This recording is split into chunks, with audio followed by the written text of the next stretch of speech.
The following program is presented by the Far East Broadcasting Company because stories of people living out the gospel with their lives inspire all of us. FEBC, taking Christ to the world through radio and new media. Learn more at FEBC.org. Let your kid know if they do something wrong, they can call you first. Become that parent that unconditionally loves their kid, regardless of what they do, and be there and let them know that you're going to be there to support them, guide them, and love them along the way.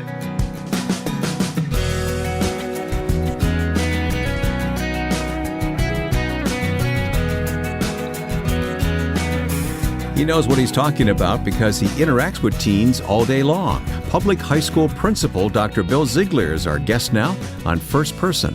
Welcome to our program. I'm Wayne Shepherd. You'll want to hear the thoughts of this outstanding educator, and we'll get started in just a moment. Thanks for listening. First Person is supported by the Far East Broadcasting Company, who celebrates the stories of God at work in people's lives all over the world. If you'd like to sample some of FEBC's own stories of changed lives, please visit FEBC.org. The videos you'll find there will enhance your prayer life as you watch. Again, go to FEBC.org.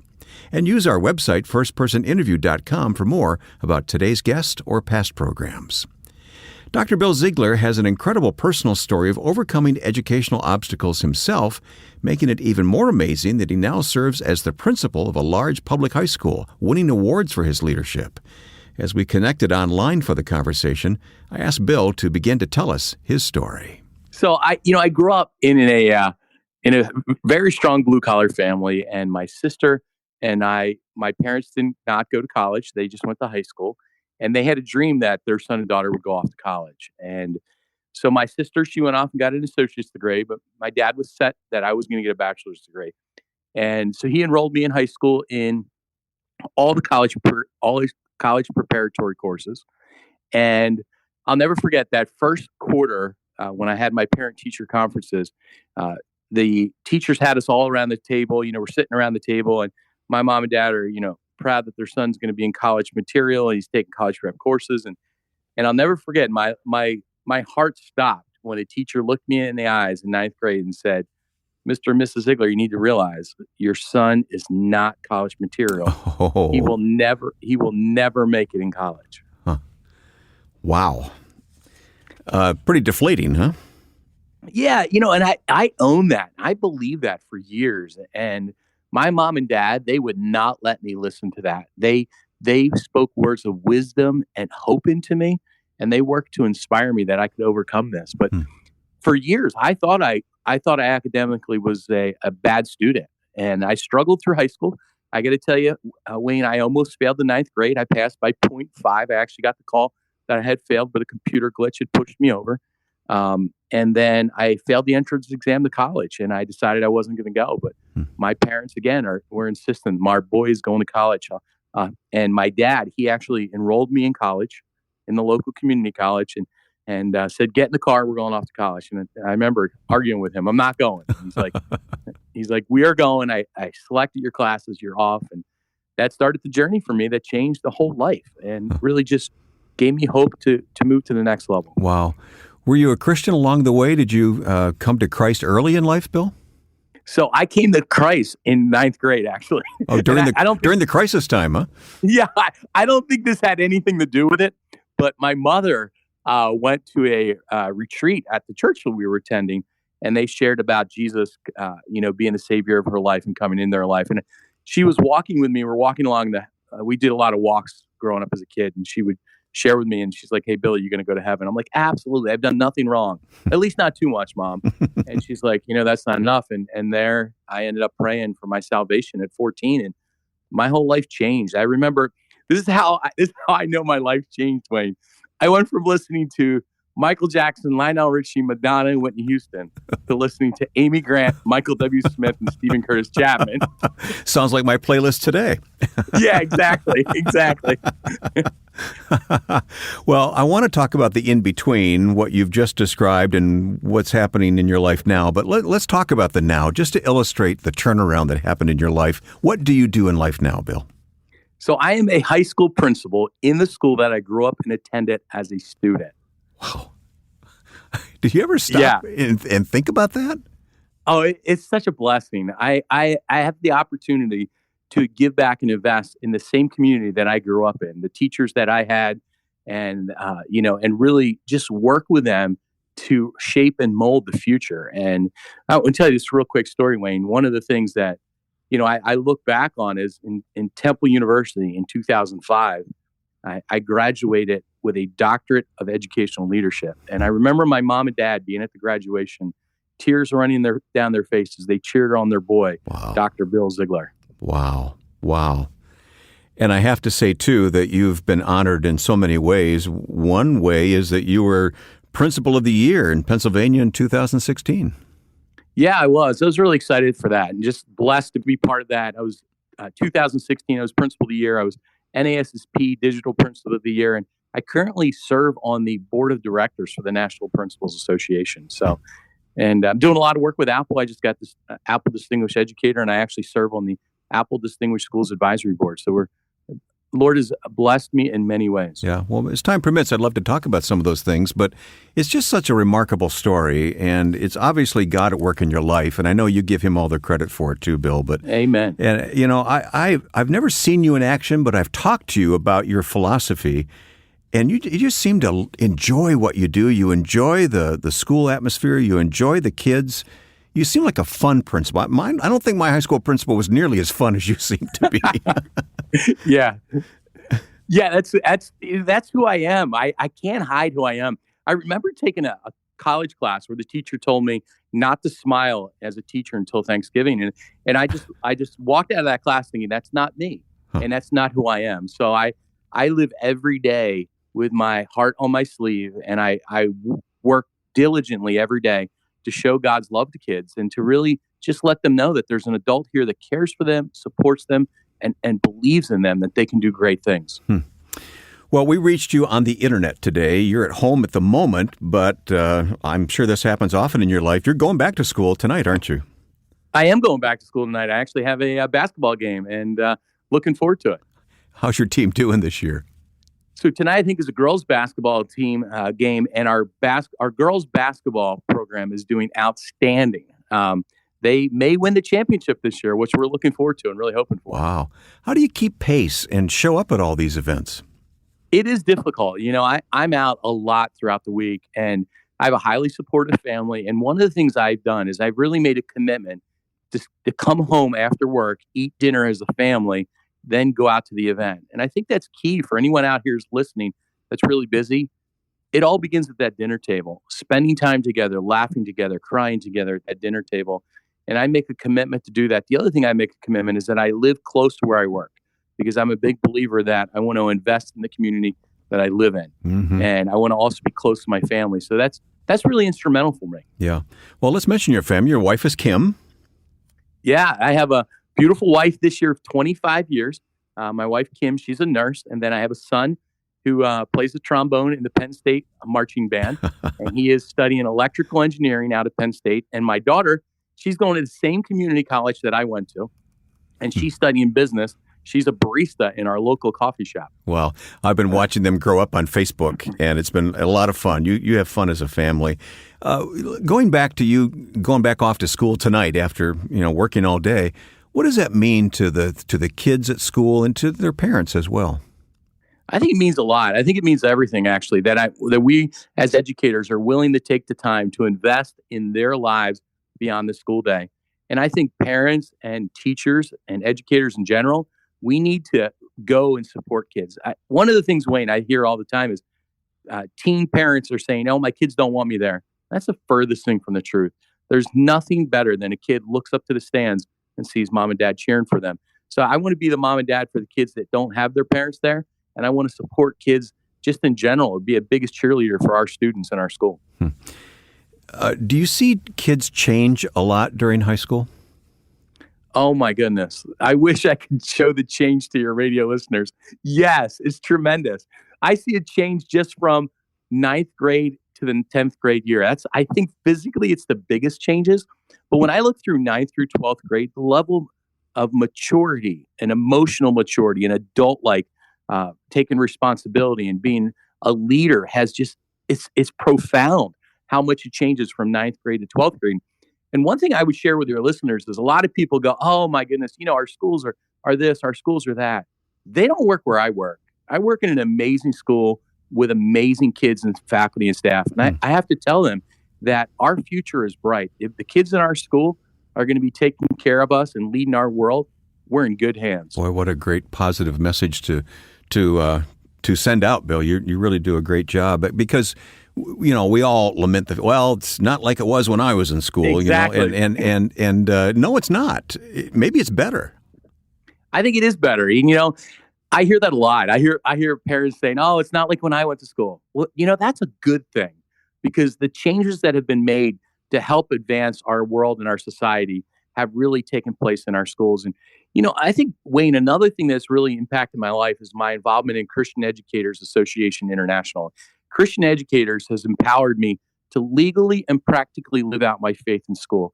And they have taught me what I can do and what I can't do in living out my faith. And I think educators out there, if you're interested, check out Christian Educators. It's a powerful ministry and association to equip and empower educators to legally and practically live out their faith in school. If you'll give me the link, we'll put that in the program notes. Sound okay? I'll send it to you. Absolutely. We're getting to know Dr. Bill Ziegler on First Person today, and we'll continue the conversation in just a moment. Stay with us. When I first heard the good news on the FEBC station, I tried praying to Jesus for the first time. Life is difficult, but Christ is helping me see things differently. The Far East Broadcasting Company receives millions of responses each year from grateful listeners. FEBC is dedicated to taking Christ to the world through radio and new media. To learn more, please visit febc.org. That's febc.org. The Far East Broadcasting Company, until all have heard.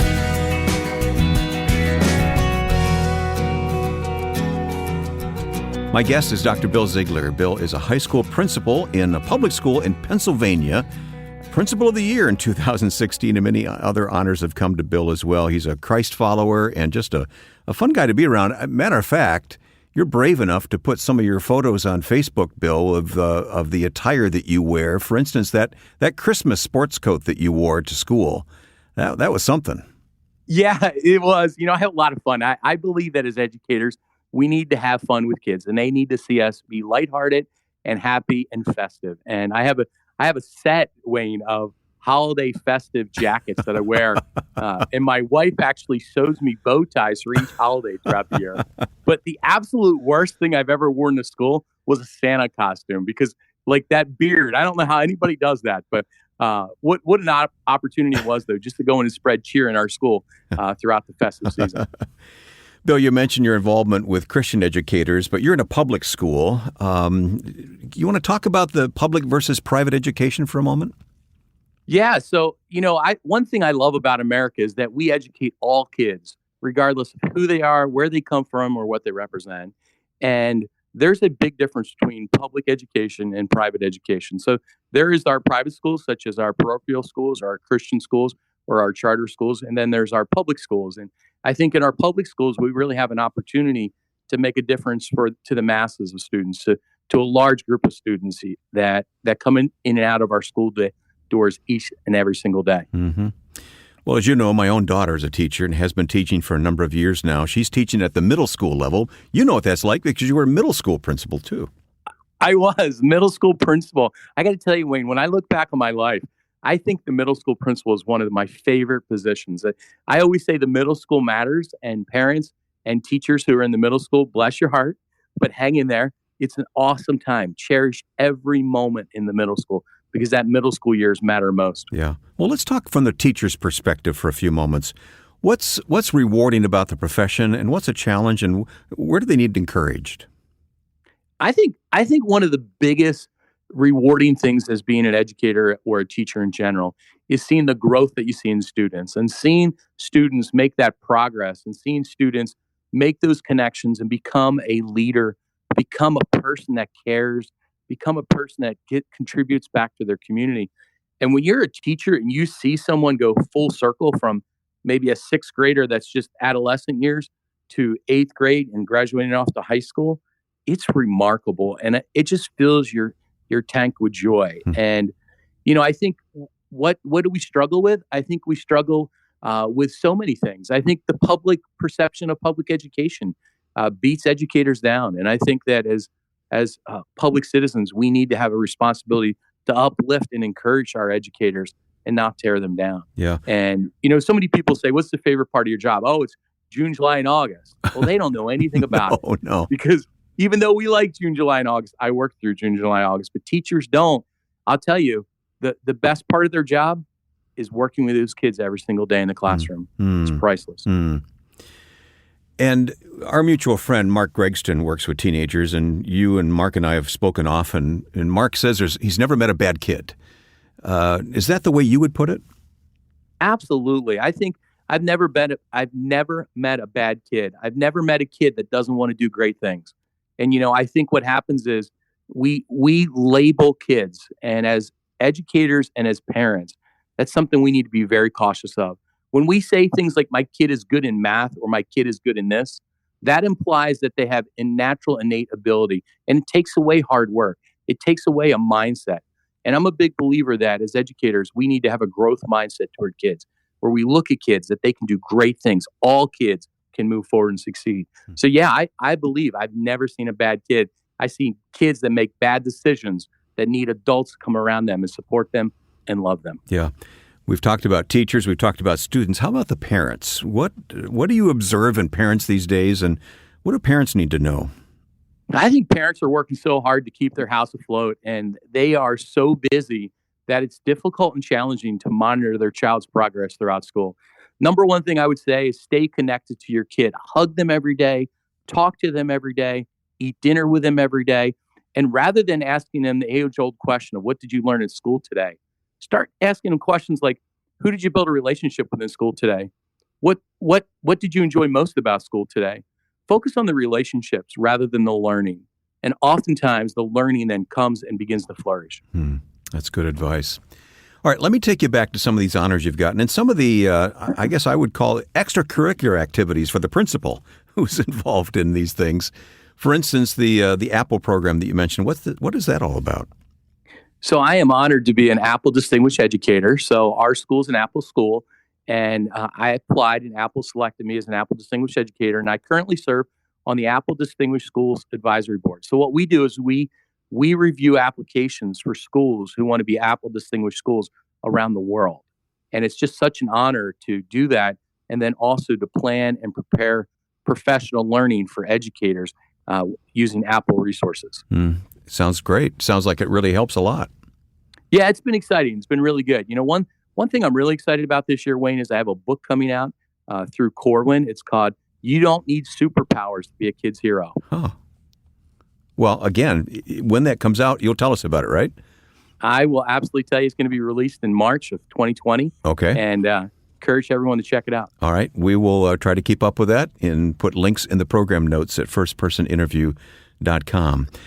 There's so many other things that you're doing, Bill, and it all is focused on education and helping students and teachers. What is Chase Learning? So Chase Learning is a company that I started 3 years ago. I had done a lot of work in China on the Great Leaders Summit. I presented in 5 major cities in China, and during that time, my boss in China said to me, Bill, you should really consider doing this full time and going out and speaking to schools and educators and teaching them how to build culture and lead learning. So I started a company. It's called Chase Learning, and we do just that. We go out, and I go out throughout the country, and I share with educators how to lead learning and change the world. Bill, you've been a Christian since 9th grade, you said. What is that like now for you at this stage of life as a successful high school principal, a parent, a husband? What does Christ mean to you now? Jesus Christ is at the center of everything that I do. Without Christ and his involvement in my life, I wouldn't do anything. I would give up everything just to know Christ more and to love Christ more each day. I think one of the things that I miss, Wayne, is that day back when I was a 9th grader, that passion that I had as a 9th grader. And what I commit to is when I realized I accepted Christ as a 9th grader, I wanted to go out and tell all my friends, Wayne. So I hope that I think about that a lot now as a seasoned educator, that I need, even as a seasoned dad and parent, I need to be out there having that same passion with my faith right now. My faith is the core of what I do. It's what empowers me to be a dad, a father, a son, and an educator. And without Christ at the center of my life, I wouldn't be where I am today. And I wouldn't be able to share the gospel and love people like I do. Well, when you add up everything we've talked about that you're doing, how do you keep fresh with God? That's really key. I do several things. A few things that really help me is, number one is we always go to church as a family. We make it a commitment that we go every single Sunday morning and we connect. Number two, I get connected in my own Bible devotionals, like connecting and learning study guides and other things like that. Number three, I'm a big podcaster. So I love to listen and just, refresh myself through that. And then finally, just connecting with men of God as an accountability partner and really grown in my faith to be challenged to move to the next level. But Wayne, one thing I got to tell you, there'll be nothing to challenge you more than having a 19-year-old now and a 21-year-old who I'm watching them live out their life and seeing them live for Christ. It empowers me and inspires me to do the same. Yeah. Well, as we need to wrap up in a minute or so here, Bill, talk to a parent who maybe is struggling just a little bit with their high schooler. Maybe things aren't going so well right at the moment. What encouragement would you give them? I would encourage that parent to not give up. Never give up. Let that young adult know that you love them, that you're there for them, and that you're there for them no matter what mistakes they make. Sometimes our love as parents is conditional. We say it's not, but we act like it is. And I think what we need to do as parents is, I would encourage that parent to have unconditional love. Let your kid know if they do something wrong, they can call you first.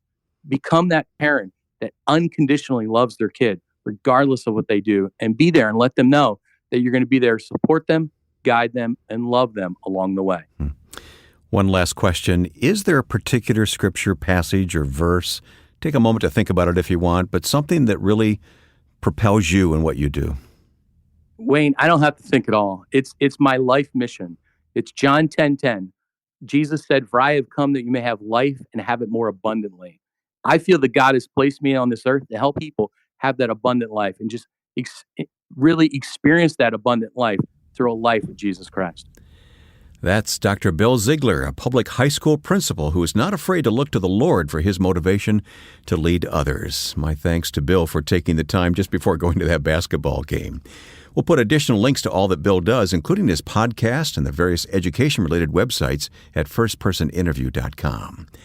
Also, be sure to look out for a free smartphone app in your app store to download first-person interviews for listening on the go. There's no cost or obligation to using the app, and it allows you to take these conversations with you wherever you go. And look for us on Facebook at facebook.com/firstpersoninterview. Now, before we leave, I'd like to once again thank the Far East Broadcasting Company for helping to make these conversations possible. What's the connection?